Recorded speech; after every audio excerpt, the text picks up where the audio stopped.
वहीं से स्टार्ट करते हैं। उसके बाद मेरा इंटरेक्शन पहली बार कन्वर सर से हुआ, तो कन्वर सर से भी हमारा बहुत प्रेम और बहुत बहुत प्यार है, बहुत गजब का प्यार है, दोस्ती हो गई अब तो एक तरीके से उनके साथ भाइयों जैसा रिश्ता हो गया 1 साल के अंदर। तो बहुत सपोर्ट की कन्वर सर ने मेरी, बहुत सपोर्ट की, आउट ऑफ द वे जाके भी सपोर्ट की। To be very honest, Kanwar ji बहुत शानदार इंसान है। आप मुझसे बेहतर जानते हैं, आप इतने सालों से उनके साथ काम कर रहे हैं, मेरे को तो मात्र अभी 1 साल हुआ है। तो बड़ी दिलचस्प घटना है, कन्वर सर और मेरी जब पहली मुलाकात हुई, ताज में हम लोग मिले, फरीदाबाद में होटल ताज में हमारा पहला मुलाकात था। तो मैं भी ये चाह रहा था कि मुझे कोई देखे नहीं यार, क्योंकि अगर किसी ने देख लिया मुझे तो वो पर्चे छप जाएंगे, टाइम्स ऑफ इंडिया के फ्रंट पेज पे छप जाएगा कि Sonu Sharma meeting with west chief director Kanwar Veer Singh.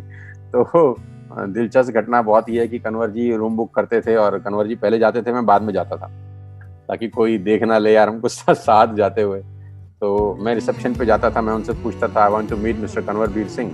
तो पहले जब कन्वर जी चेक इन करते थे तो कन्वर जी के पास कोई लगेज तो होता नहीं था, तो वो खाली हाथ चेक इन करते थे। तो वो रिसेप्शन पे जो लेडी थी उनसे पूछती थी आपके साथ कौन है, तो बोलते थे कोई नहीं है।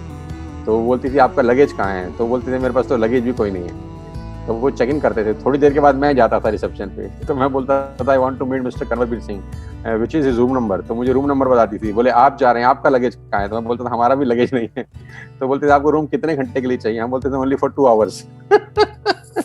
तो वो बड़ी हंसी, बड़ी अजीब सी मुस्कुराहट से हमको देखती थी कि ये 2 लोग क्या करेंगे 2 घंटे में। और ऐसा हम कम से कम 4 या 5 बार मिले। तो लेकिन कन्वर जी बहुत बहुत शानदार इंसान है। उसके बाद कन्वर जी ने बहुत सपोर्ट किया मेरा। और उसके बाद दीपक सूद सर से मैं मिला, और he is a gem of person. वो तो एक मतलब ब्रो टाइप है मेरे, और बहुत बहुत बात करता हूँ उनसे, बहुत कुछ सीखता हूँ।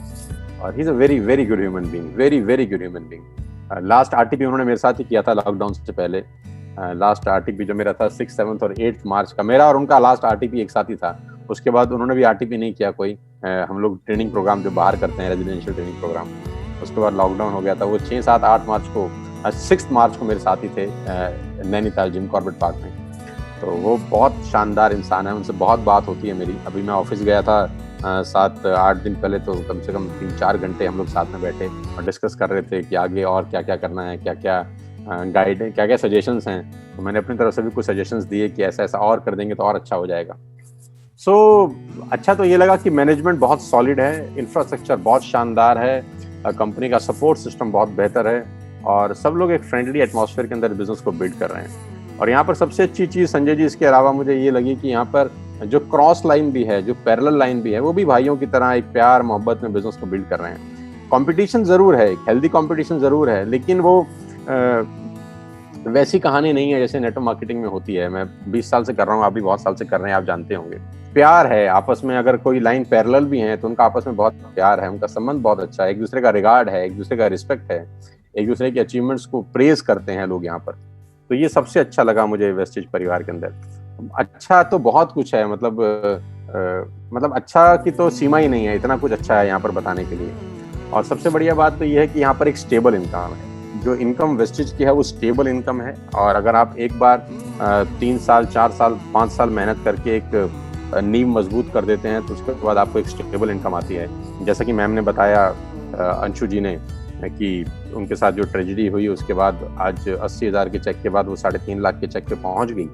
तो ये अपने आप में बताता है कि एक स्टेबल प्लेटफॉर्म है। जैसे शिवानी मोहंती जी का एग्जांपल हम सबके सामने है, उनके साथ भी वही ट्रेजेडी हुई, लेकिन आज वो 14-15 लाख रुपए के पे आउट के ऊपर हैं। तो ये इससे बड़ा एग्जाम्पल क्या हो सकता है स्टेबिलिटी का। हमारे सामने तो बिल्कुल जिंदा उदाहरण बैठे हैं, और हम ये किताबों से पढ़कर नहीं बता रहे, हमारे सामने ऐसे लोग हैं जिनके पास ऐसा हुआ है, जिनके साथ ऐसा हुआ है। तो हमें तो मुझे लगता है उनसे इंस्पायर होना चाहिए, अंशु जी से इंस्पायर होना चाहिए, या शिवानी जी से इंस्पायर होना चाहिए। ऐसे बहुत सारे लोग होंगे, मुझे नाम जितने की पता है मैं दोहरा रहा हूँ।